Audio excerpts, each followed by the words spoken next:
జనరల్‌గా ఏమనుకుంటూ ఉంటామంటే, ఆ ట్రైనింగ్‌లో వాళ్ళు చాలా ఫిట్‌గా తయారవుతారు అని అనుకుంటూ ఉంటాం గదా! జనరల్లీ.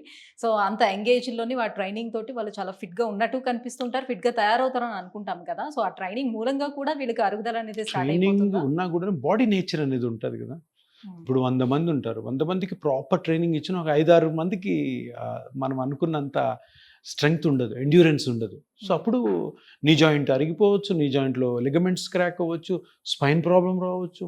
కంటిన్యూయస్ నిలబడడం, దూకుతుంటారు. ఇంజ్యూరీస్ అవ్వచ్చు. షోల్డర్ ఇంజ్యూరీ అవ్వచ్చు. హ్మ్. హ్మ్. అందరిలో ఉండవు. అంటే హ్మ్. ఒక 90% ఫిట్‌గా ఉంటారు. అవన్నీ జరిగినా కూడాను వాళ్ళకి దెబ్బలు తగలవు. ఇంజ్యూరీస్ ఉండవు. కానీ 5% to 10% వీళ్ళు ఇంజ్యూరీకి గురవుతారు. అండ్ వాళ్ళు పాపం ఇంత మన దేశానికి కాపాడుతూ హెల్ప్ చేస్తున్న వాళ్ళకి అటువంటిది రావడం అన్నది ఒక డిఫెక్ట్. అంటే అదొక విధమైనటువంటి మనలో ఉన్న డిఫెక్ట్. సో, వాళ్ళకి ఇప్పుడు మేజర్ సర్జరీస్‌కి ఎళ్ళలేరు ఆ వయసులో. వెళ్తే హ్మ్. అసలు నీకు ఆ జాబ్‌కి ఫిట్ కారు. సో, అవును. వాళ్ళందరికి కూడా regenerative therapy is one of the best solutions.